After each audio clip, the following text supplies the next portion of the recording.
Environnement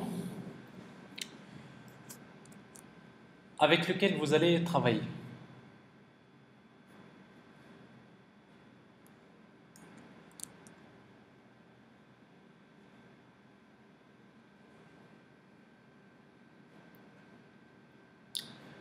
Alors, donc, on va utiliser un éditeur qui est basé sur Eclipse, donc un environnement de développement Java.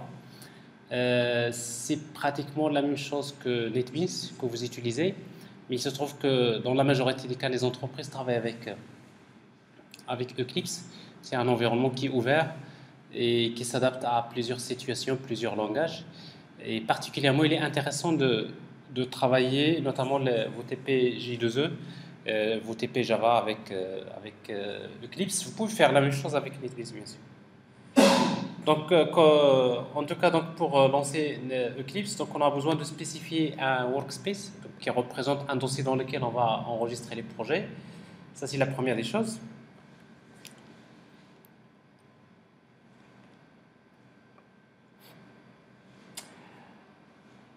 Alors, donc quand on lance Eclipse pour la première fois, il est important de comprendre une première configuration qui concerne tout d'abord quel GDK que je veux utiliser et quel est le serveur que je vais utiliser.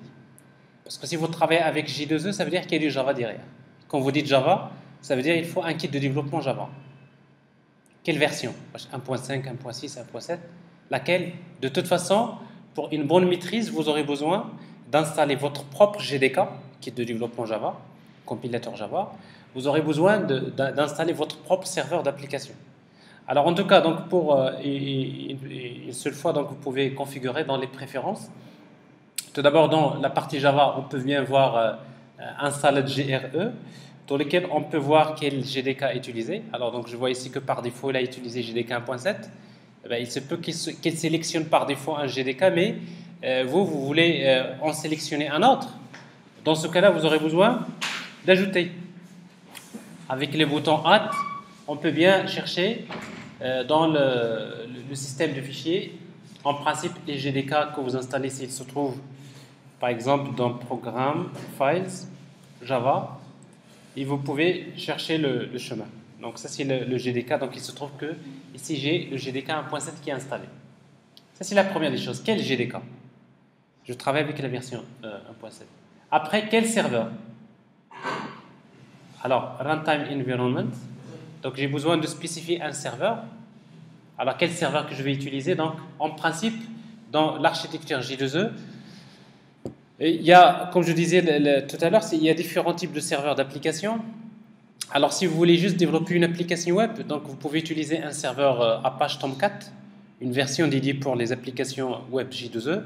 Je vais utiliser par exemple la version 7 de Apache Tomcat. Mais quand vous dites je vais utiliser la version 7, où se trouve? Parce que ça, c'est un outil à installer à part. Donc, vous devrez spécifier le chemin. Alors, le chemin, je le retrouve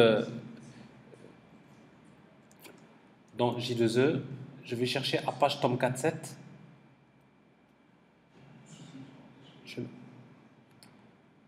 Alors, quel GDK que je vais utiliser? C'est GDK 1.7. Alors, ça, c'est une configuration. De la configuration, vous la faites quand on passe vers un nouveau workspace. Donc, c'est la première des choses. Deuxièmement, quand on veut développer des applications web J2E, on aura besoin de créer des projets. Alors, quel type de projet qu'on va créer? On va créer un projet web dynamique. Dynamic Web Project. Donc ça, c'est un type de projet. On peut bien créer un projet Java qu'on peut configurer. Dynamic Web Project, next. Alors, quand vous créez un projet web dynamique, on aura besoin de spécifier le projet, le nom du projet, TP1. Et surtout, ça, ne pas oublier de spécifier quelle version de serveur. Je crée un projet qui va être déployé dans ce serveur. Et comme ça, il pourra sélectionner la version du module web qui va être utilisée. Alors en fait, les servlets, c'est une API qui a été développée et après il y a des versions. Il y a la version 2.2, 2.3, 2.5, il y a la version 3.0. Donc, alors en principe, si vous travaillez avec Tomcat 7, vous pouvez aller jusqu'à la version 3.0. Alors si je suppose que je travaille avec 3.0, on peut se poser la question, en passant des versions à une autre, qu'est-ce qui a changé? Il y a forcément des modifications qui ont été apportées. Alors tout à l'heure, je vais vous parler particulièrement de la version 3.0. Qu'est-ce qu'il a en particulier? Next. Alors si vous travaillez avec notamment la version module 3.0, nous allons voir que dans une application web J2E, il y a la nécessité généralement d'un fichier particulier qui s'appelle web.xml.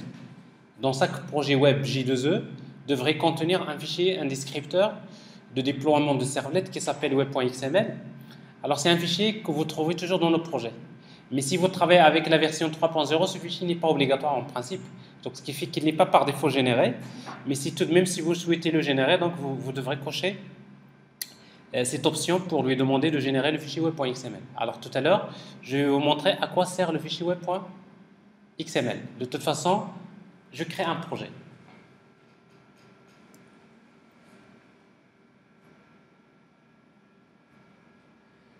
Alors une fois que le projet est créé, je peux voir sa structure. Alors il contient beaucoup de fichiers, mais en tout cas, il possède une structure. Si vous voulez voir la structure des dossiers du projet, on peut afficher une fenêtre particulière qui s'appelle Navigator. Alors cette fenêtre Navigator, il nous montre la structure d'un projet web dynamique. Et qu'est-ce que je vois? Je vois un dossier source, dans lequel généralement je crée les classes Java. Je vois un dossier web content, dans lequel je devrais trouver le contenu web. Si vous vous rappelez tout à l'heure, dans une application, il y a bien la couche présentation, il y a la couche métier. Alors quand on parle couche métier, on parle des classes. C'est du code Java que vous créez généralement, c'est dans le dossier source. Et après, donc, dans Web Content, on trouvera le contenu web, comme les pages HTML, les pages JSP, comme les images, tout ce qui concerne le contenu de l'application web. Et en particulier, on trouve le fichier web.xml. Alors, ce fichier-là, je vais vous le montrer tout à l'heure, et à quoi il sert. Maintenant, supposons que vous voulez créer, si on veut créer une servlet, ce qui nous intéresse dans un premier temps. Alors, pour créer une servlet, il faut créer une classe, nouvelle classe. Alors, la classe, on peut l'appeler comme on veut.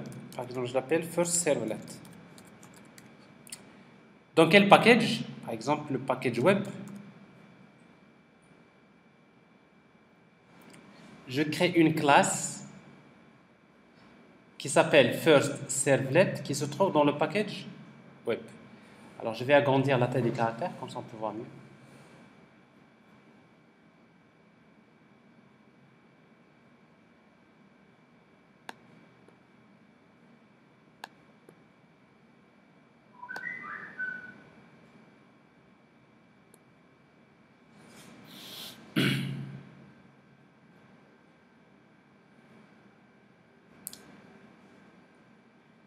Alors, une servlet, c'est une classe tout d'abord. Mais c'est une classe qui doit respecter un certain nombre de spécifications. Tout d'abord, c'est une classe qui doit hériter d'une classe qui fait partie du module servlet, qui s'appelle HTTP Servlet. HTTP Servlet. Alors, en principe, avec CTRL espace, vous pouvez rapidement retrouver les classes. Alors, HTTP Servlet, vous voyez donc qu'il a été importé à partir du package que vous voyez ici. Donc, si vous ne voulez pas chercher le package.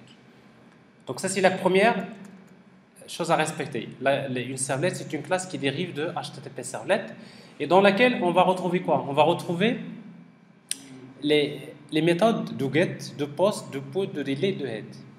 Alors, supposons que je voudrais juste définir pour une méthode de get, je vais écrire de get, CTRL espace. Je peux retrouver facilement donc la méthode que je vais définir et vous allez remarquer que la méthode de get elle-même, il doit respecter une signature bien spécifique. Vous voyez, donc tout ce code-là, je ne l'ai pas écrit, mais en principe, c'est du généré.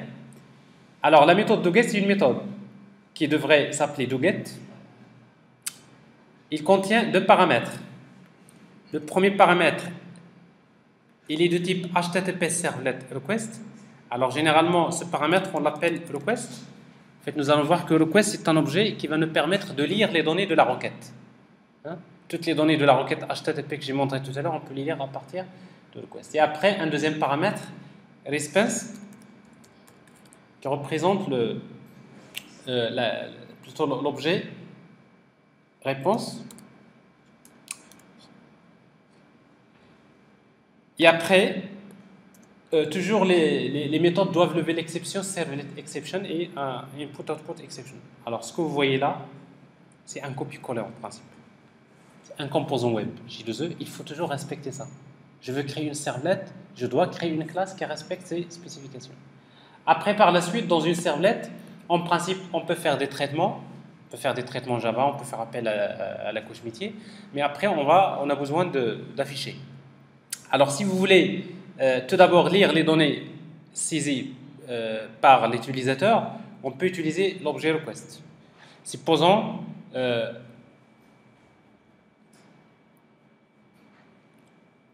je suppose que pour faire appel à cette servlette, je viens de saisir le nom de l'utilisateur. Par exemple, je viens d'envoyer une requête HTTP que vous voyez ici.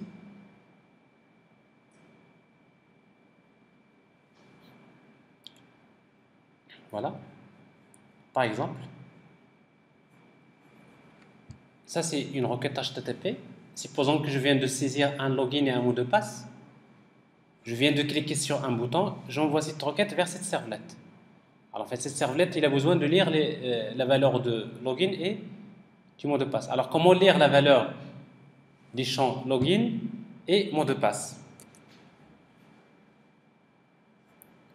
Tout simplement, il suffit de déclarer des variables, par exemple L.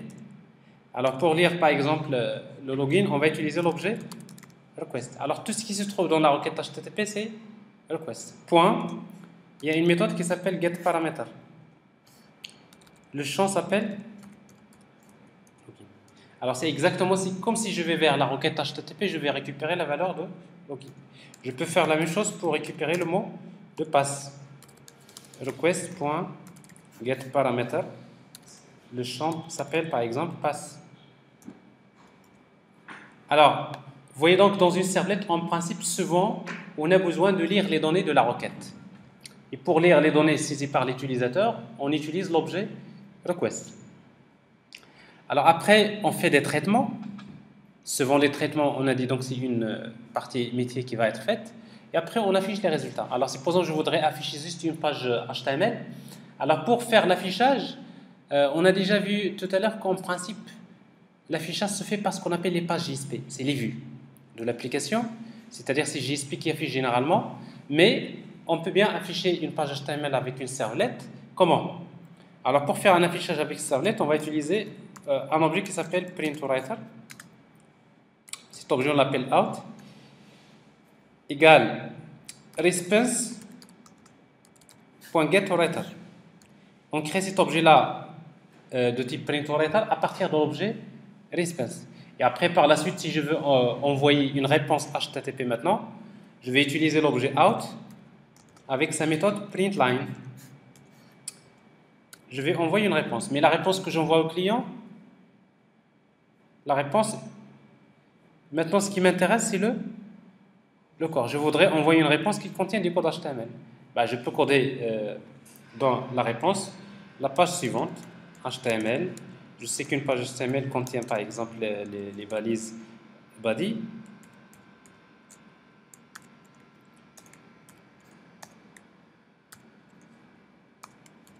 Ainsi de suite. Par exemple, ici, donc, je vais mettre avec le style H1.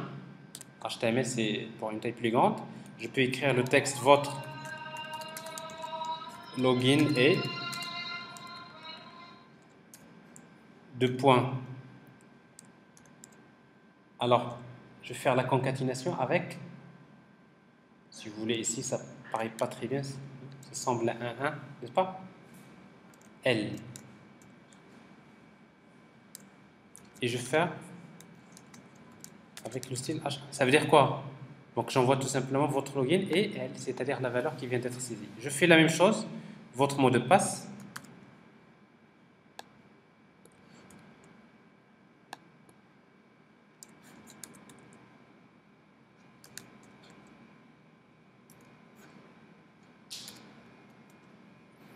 Et après, pour terminer la page, slash body, et après slash HTML.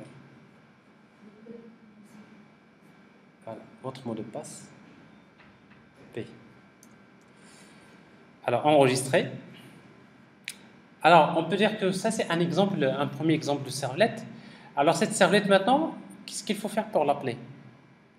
Alors, si vous voulez que cette servlette soit reconnue par le serveur au démarrage, il faudrait faire quelque chose. Qu'est-ce qu'il faut faire? Eh bien, tout simplement, il y a un fichier web.xml. Alors, une servlette doit être déclarée dans le fichier web.xml. Alors, le fichier XML, web.xml, c'est ce que nous appelons le descripteur de déploiement de servlette. Je vais l'ouvrir, ce fichier-là. Alors, c'est un fichier, vous trouvez qu'il contient déjà un contenu, mais ce contenu-là, je peux le supprimer. Et je garde uniquement la structure du fichier web.xml. Alors maintenant, développer une servlette, vous venez de voir un premier exemple. Maintenant, comment déployer une servlette? Pour déployer une servlette, il faudrait la déclarer dans le fichier web.xml de la manière suivante. Il faut déclarer un élément qui s'appelle servlette. Alors, entre servlette et /servlet, on choisit servlet name pour attribuer un nom à cette servlette. Par exemple, je vais l'appeler CS, contrôleur servlet. Et après, servlet class. Alors, la classe se trouve dans quel package web? Comment il s'appelle? First servlet. Alors, si vous venez de faire cette déclaration, ça veut dire quoi? Quand Tomcat va démarrer, alors Tomcat, il sait que dans votre projet, il y a une servlette. Le seul moyen pour que Tomcat puisse savoir qu'il y a une servlette dans votre projet, c'est le déclarer dans le fichier web.xml. Ça s'appelle le déploiement de servlette. Vous avez dit que dans la version 3.0... Exactement. Alors, tout à l'heure, je vais vous montrer que dans la version 3.0, on peut la faire en utilisant ce qu'on appelle les annotations. Je vais vous le montrer. Alors, ça c'est le servlette, vous lui donnez un nom. Alors maintenant, quelle est l'URL que je dois utiliser en tant que client pour faire appel à cette servlette? Alors, on aura besoin d'ajouter un élément servlet mapping. Alors, dans servlet mapping, il y a deux éléments à nouveau. Il y a servlet name, c'est toujours CS. Et après, URL pattern. Alors, dans URL pattern, on va spécifier quelles sont les différentes URL qu'on peut utiliser pour faire appel à la servlette. Par exemple, je peux écrire /controller. Ça veut dire quoi? Quand je vais faire appel à ce contrôleur, je vais taper l'adresse du site /contrôleur.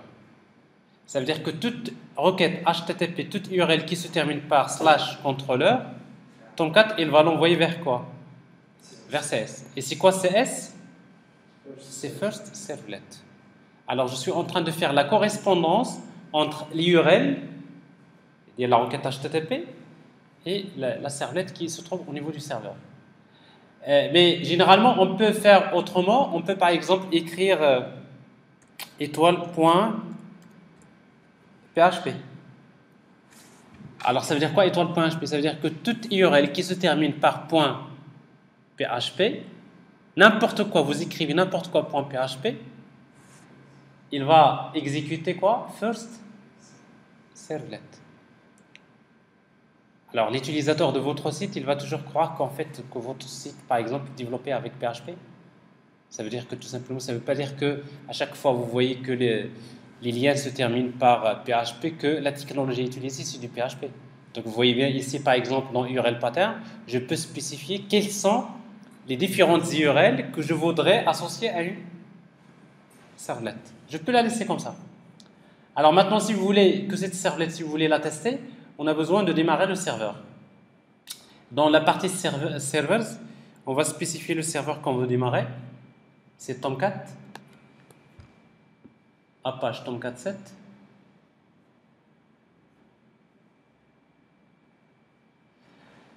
Alors, je démarre le serveur. Avant de démarrer, quel est le projet que vous voulez déployer? Alors, l'autre projet que je vais tester, c'est TPS1. Je reprends. Alors, avec Add and Remove Project, le projet TPS1 ajouté. Alors, généralement, en principe, maintenant, si je démarre Tomcat, les seuls projets qui vont être déployés, c'est les projets que vous venez de sélectionner. Start. Alors maintenant, je démarre le serveur. Une fois que je démarre le serveur, Tomcat, je peux voir déjà quel est le numéro de port qu'il utilise. Alors par défaut, ici, je vois qu'il utilise le port Allez, 80-80. Bon, ça veut dire que si je veux consulter maintenant à partir d'une autre machine, je lance le navigateur.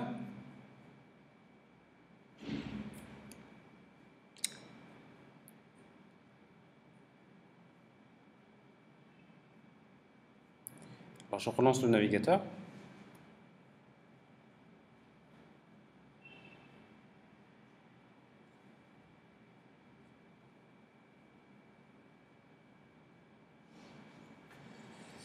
Donc, on va saisir l'adresse http:// la machine où se trouve le serveur. Donc, si je suis dans une autre machine en réseau local, je dois taper l'adresse IP. Alors, ici, donc, je peux utiliser localhost. Je suis dans la machine locale. Le port, c'est 80. Maintenant, c'est Tomcat qui va me répondre. / quel projet? Le projet s'appelle TPS1. Et dans le projet, qu'est-ce que je veux? Je veux faire appeler le contrôleur. Donc /. Maintenant, si je veux appeler cette servlet, je dois taper quelque chose .php. Je peux écrire n'importe quoi. .php. Alors, en principe, regardez ce qu'il me répond. Votre login est nul, votre mot de passe est nul. C'est normal. Parce que la servlet, qu'est-ce qu'il fait? Il va lire le login. Mais moi, quand j'ai appelé cette servlet, est-ce que j'ai saisi un login et un mot de passe? Non. Donc, j'ai appelé directement la servlet sans lui envoyer des données. Mais par contre, si je veux, par exemple, lui envoyer, je fais appel à la servlet, mais je voudrais lui envoyer des données dans la requête. Comment je peux le faire? Alors ici, donc, si je veux les envoyer avec la méthode get, j'ajoute point d'interrogation, login égale A, and pass égale à B. Là, je vois bien que la servlet, il me répond, c'est-à-dire avec votre login est A et votre passe est B. Ça, c'est la première servlet. D'accord? Alors maintenant, bien sûr, donc, le fait de saisir le login et le mot de passe, donc, ici, donc, c'est pas très convivial, mais ça serait bien de créer une page HTML dans laquelle j'ai un formulaire dans lequel je vais saisir le login et le mot de passe. N'est-ce pas? C'est ce que je vais faire. Alors, dans mon projet, je vais ajouter une page HTML. Dans Web Content, nouveau, HTML, file. La page, je vais l'appeler login.html.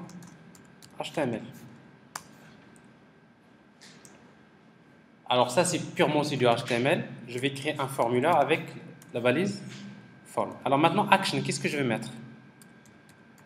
J'appelle le contrôleur. Mais pour appeler le contrôleur, la servlet, je dois mettre quelque chose .php. Quelle méthode? Alors ici, donc par défaut, je vais utiliser la méthode get. Je n'ai pas d'autre choix parce que dans le contrôleur, il n'y a que la méthode do get. Alors ici, donc si je mets post, au niveau de la servlet, je devrais mettre de post. Et après, j'ai le champ login. Je vais saisir un champ input type égale texte, name égale login. Le mot de passe, input type égale password, name égale pass. Et pour terminer, j'ai besoin d'un bouton submit. Type égale submit. Dont la valeur c'est OK. Ça c'est une page HTML. Alors je peux revenir sur la page. Maintenant, en principe, avant d'appeler le contrôleur, j'appelle tout d'abord la page login.html. Alors ça c'est la page login.html qui va me permettre de saisir des données. OK. Alors je fais appel au contrôleur. Après le contrôleur qui me répond. Mais ici, on a fait quelque chose de très simple. Mais le plus important, c'est de comprendre ce qui se passe réellement, c'est ça. C'est que quand je viens de saisir le login et le mot de passe, quand je clique sur le bouton OK, qu'est-ce que j'ai envoyé au serveur? Voilà la requête que j'ai envoyée au serveur. On a utilisé get. Voilà, exactement. Ici, nous avons effectivement envoyé au serveur cette requête. C'est-à-dire qu'ils sont envoyés avec la méthode get. Alors en principe, si vous voulez utiliser la méthode POST, alors dans ce cas-là, il faudrait avoir de POST. Alors, je vais la laisser quand même. Donc je vais voir quelle est la réponse de la servlette. Parce que généralement, parfois, vous envoyez une requête vers une servlette avec une méthode, mais qui n'a pas été prévue dans la servlette elle-même. Alors, qu'est-ce qui se passe en principe?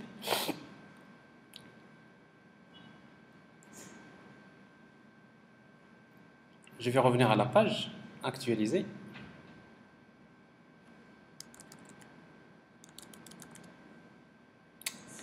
Alors voilà, ce genre de réponse. J'ai reçu une réponse HTTP.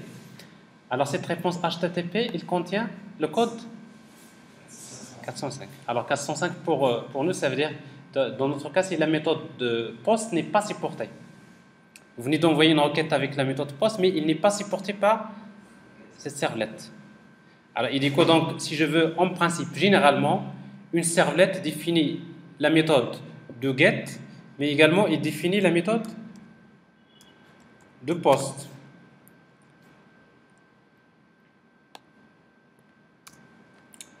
Et dans la méthode de POST, pour ne pas reprendre la même chose, qu'est-ce que je fais généralement?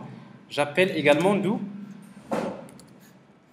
GET. Et je lui transmets les paramètres request et response que j'ai ici. Ça veut dire quoi? Ça veut dire que si j'envoie une requête avec get, voilà ce qui va s'exécuter.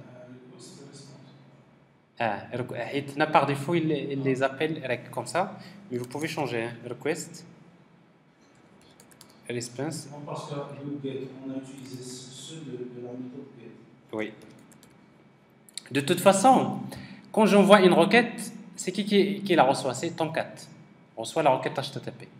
Et après, lui, il va regarder, est-ce que c'est une méthode avec get? Il fait appel à la méthode de get. Mais en même temps, il va transmettre deux objets, request et response, qui vont permettre de récupérer les informations sur la requête.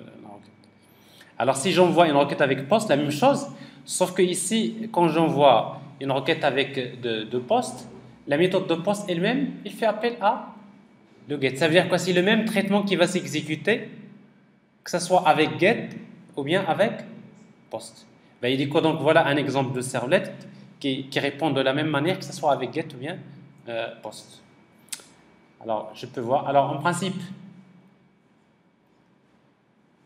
quand on va tester, alors ici donc, même si avec la méthode POST, ça donne une réponse, je voudrais juste dire qu'en principe, quand vous faites une modification au niveau d'une servlette, parfois, ça nécessite de recharger le contexte. Il le fait généralement, Eclipse, il le fait après quelques secondes de modification, il recharge. Mais s'il ne le fait pas, vous devrez le faire vous-même. Et si ça nécessite parfois carrément de redémarrer le serveur, vous le faites. Alors ça, c'est une servlette, un exemple de servlette. Mais la première constatation que vous allez faire, c'est qu'une servlette, c'est du code Java, n'est-ce pas? Si vous voulez afficher avec une servlette, c'est assez compliqué, n'est-ce pas? Si vous voulez afficher une page avec beaucoup de choses, vous trouverez des codes comme ça, out.println, c'est beaucoup, n'est-ce pas? Alors, ce qui fait que les servlettes, ils sont très importantes dans J2E, mais ce n'est pas avec les servlettes qu'on va afficher. Alors maintenant, il faut se poser la question, est-ce qu'il y a un autre moyen qui me permet d'afficher plus facilement? Alors la réponse est oui, ce moyen c'est les pages JSP. Alors maintenant, je vais vous montrer comment créer une page JSP qui fait exactement la même chose que cette servlette. Autrement dit, donc, je vais supposer carrément que je ne connais même pas les servlettes, je vais faire ça autrement. Et après, on va se poser la question, et dans ce cas-là, pourquoi les deux? Et quand est-ce qu'on va choisir l'un, quand est-ce qu'on va choisir l'autre? Alors voilà ce que je vais faire. Donc, pour créer une page JSP dans Web Content, comme les pages HTML, je vais créer une page JSP. Alors, il fait partie de la catégorie Web. JSP File. Alors, je vais l'appeler vue.jsp. Alors, la première des choses que vous allez constater, c'est qu'une page JSP ressemble plus à une page HTML. On peut même dire qu'une page JSP c'est une sorte de page HTML à l'intérieur de laquelle je peux écrire le code Java. Alors qu'une servlette, c'est l'inverse. C'est une classe Java à l'intérieur de laquelle je peux générer du code HTML. Alors, ça veut dire quoi? Ça veut dire que, alors nous allons voir qu'est-ce qu'on appelle comment dire, des directives. Hein? Il y a des directives que vous allez voir dans GSpeak dans lesquelles on peut par exemple spécifier le langage qu'on utilise, on peut spécifier comment importer les packages, ainsi de suite. Je vais supprimer tout ça pour le moment, donc il y a toujours des valeurs par défaut. J'ai une simple page HTML. Alors maintenant, je suppose que cette fois-ci, la page que j'ai créée tout à l'heure, login.jsp, quand je clique sur le bouton OK, je ne vais pas appeler le contrôleur, je ne vais pas appeler la servlette, mais je vais appeler la page JSP. Et du coup, donc, je vais écrire tout simplement, je vais écrire vue.jsp. Donc, ça veut dire qu'en principe, ce qui va être appelé, c'est cette page. Alors maintenant, comment lire les données de la requête? Je vais lire le login et le mot de passe. Alors maintenant, ici, pour les gens qui ont l'habitude de travailler avec PHP, là, on est pratiquement, dans les JSP, on est pratiquement dans le même concept. Alors, si vous voulez récupérer les informations sur la page, alors en principe, on a besoin, plutôt sur les données de la requête, on a besoin d'écrire le code Java. Et le code Java, généralement, il est compris entre les balises inférieur pourcentage et pourcentage supérieur. Tout ce qui est compris entre ces deux balises, c'est du code Java. Il va être exécuté au niveau du serveur. Et tout ce qui est en dehors de ces balises, il va être envoyé vers le client. Alors maintenant, je veux lire les données de la requête. Je fais comme j'ai fait tout à l'heure dans les servlettes. Je déclare une variable L égale, je vais utiliser un objet intrinsèque sans avoir besoin de le déclarer. Request.get paramètre. Le champ s'appelle login. String pass égale request.get paramètre pass. Alors je viens de lire les données saisies par l'utilisateur et après je vais afficher. Et pour afficher, donc j'affiche avec le style H3 tout simplement votre login et quoi? C'est la variable L. Et pour afficher la variable L, comme c'est du code Java, c'est une variable Java, je dois à nouveau ouvrir les balises inférieures pourcentage et je vais écrire soit le code suivant, out.println, c'est ce que nous appelons un scriptlet, c'est du code Java, ou tout simplement votre passe et, alors pour ne pas écrire généralement out.println, dans JSP pour afficher, on peut utiliser ce qu'on appelle les expressions. Et les expressions commencent par inférieur pourcentage égal, et vous mettez P. Alors quand vous mettez égal P, c'est comme si vous écrivez out.println. C'est la même chose. Alors ce qui fait que pour faire l'affichage, souvent, on peut utiliser ce qu'on appelle les expressions. Une expression, généralement, c'est comme si vous écriviez out.println, ce qui se trouve après le égal. C'est la même chose. On va tester. Actualiser. Je vais saisir des données. OK. Remarquez bien que quand je clique sur le bouton OK, j'appelle la page JSP. Et quand j'appelle la page JSP pour la première fois que j'appelle la page JSP, ça prend un peu de temps. Un peu. Quelques fractions de secondes. Ça prend un peu de temps. Si je fais la deuxième fois, ça va sembler que c'est plus rapide. C'est différent. Pourquoi je vous dis ça? Parce que, qu'est-ce qui se passe réellement? Quand on appelle une page JSP pour la première fois, qu'est-ce qu'il fait Tomcat? Tomcat, il va la convertir en servlette. Donc ça veut dire quoi? Ça veut dire que la technologie de base dans J2E, c'est les servlettes. Même si vous créez une page JSP, Tomcat, il va la convertir en servlet, il va la compiler, et ça y est, donc vous avez finalement. Donc quand vous appelez la page JSP, généralement c'est la servlette correspondante qui va être appelée. Alors tout ça pourquoi? C'est pour des raisons de performance qui vont être notées par la suite. Alors donc vous voyez donc ici, donc j'arrive à avoir le même résultat, aussi bien en utilisant une servlette ou une page JSP. Alors a priori, quand on regarde, ça c'est une page JSP, et ça c'est une servlette. Le résultat fourni, il est le même. C'est exactement la même chose. Alors, s'il s'agit de choisir, peut-être vous allez dire, je vais choisir une page JSP parce que c'est plus simple, n'est-ce pas? Alors qu'en réalité, dans un projet, il faut utiliser les deux. Pourquoi?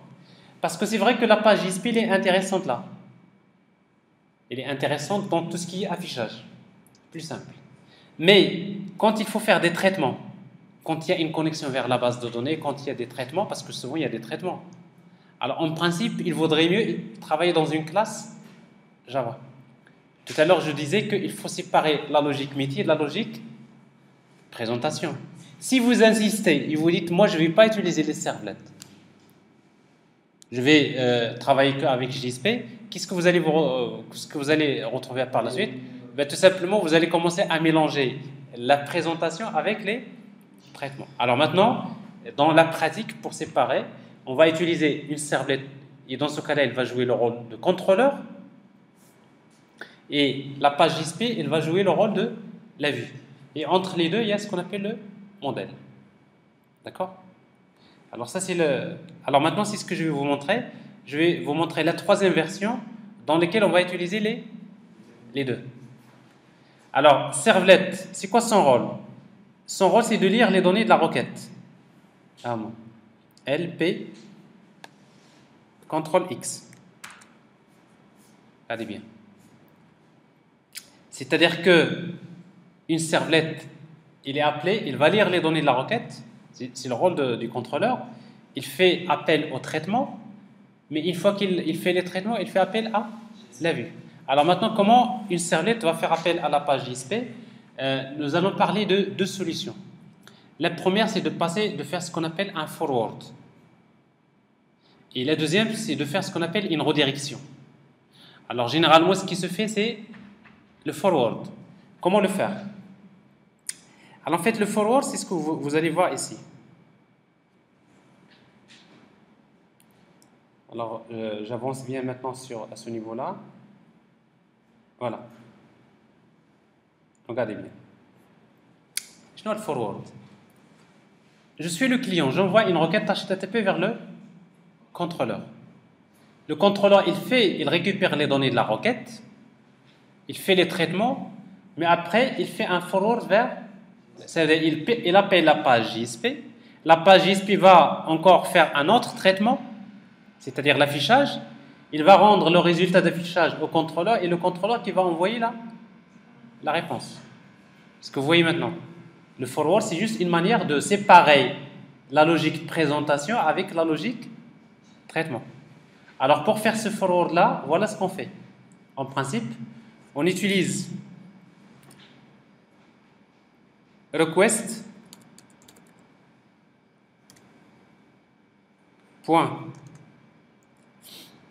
.get request dispatcher et on fait appel à la vue JSP et on appelle la méthode forward. Et quand j'appelle forward, forward, je dois lui transmettre deux paramètres. Le premier c'est request et le deuxième c'est response. Ça veut dire que quand je fais un forward vers une vue, vers une servlette, je lui transmets les informations à la requête, à savoir l'objet request et l'objet response. Pourquoi? Parce que la page JSP elle-même, il a besoin de lire les données dans l'objet request, et nous allons parfois voir qu'on peut communiquer via l'objet session. Alors maintenant, si on la laisse comme ça, qu'est-ce qui va se passer? Ce qui va se passer, c'est que la page JSP, en fait, la page JSP, on n'a plus besoin de lire les données de la requête. On est bien d'accord?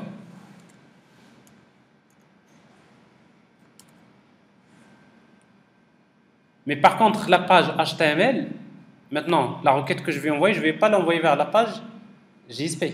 Je vais l'envoyer vers le contrôleur.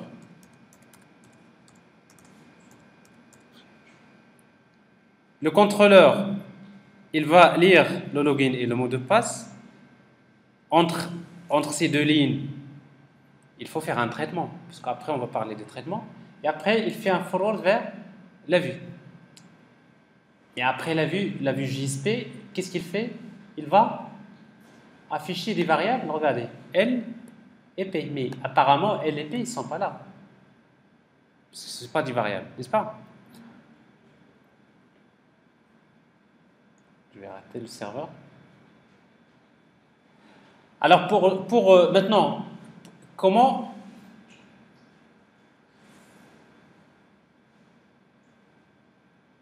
la servlette va transmettre les données, les HOMA et les P vers la page JSP.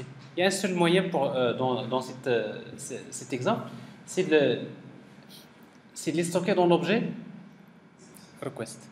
Alors, comment faire? Tout simplement, on peut utiliser request. Je vais créer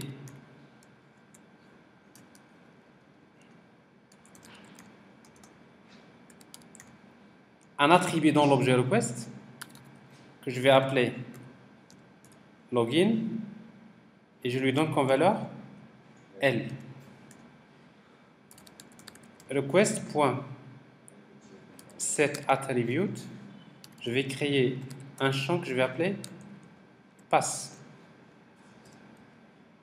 Ça veut dire que dans l'objet request, je vais ajouter des attributs, des variables, et après par la suite, dans la page JSP, tout simplement, je vais récupérer ces variables L et P sous forme d'attributs de la page. Alors comment je vais le faire? Tout simplement, exactement. Alors cette fois-ci, donc je vais utiliser la variable L égale request. Il y a une méthode qui s'appelle getAttribute. L'attribut s'appelle login. String pass p égale request.getAttribute.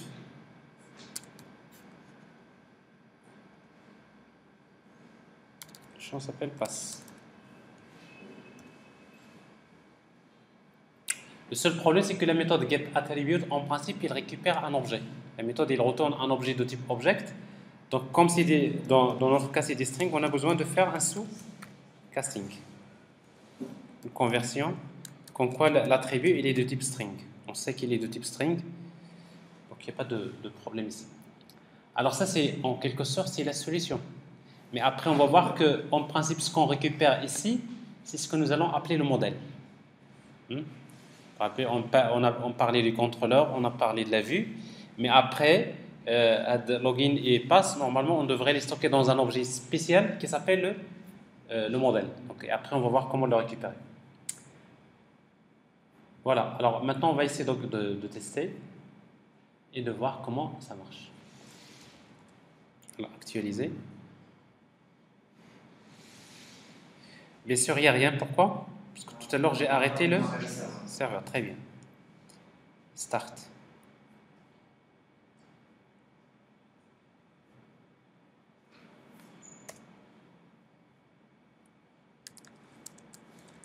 J'appelle le contrôleur. Vous voyez? J'appelle le contrôleur et il me donne votre login. Mais en fait, qu'est-ce que j'ai ici? C'est la vue qui me répond. Alors ici, exactement, voilà ce qu'il faut comprendre. On est dans cette situation. J'envoie une requête vers le contrôleur, il va lire les données, il fait un forward vers la vue va générer un résultat, il va l'envoyer au contrôleur et il sera envoyé. D'accord? Alors demain, donc, on va essayer de faire une application pour voir, et je vais vous parler notamment de ce qu'on appelle la redirection, et après, par la suite, on va voir c'est quoi la différence entre le forward et la redirection, et ça va nous donner l'occasion donc de travailler sur une application pratique, d'accord? Alors demain après-midi à 14h, si vous avez, je crois il y a des machines donc vous pouvez installer, mais si vous avez des ordinateurs, vous les ramenez parce qu'on va faire des TP, d'accord?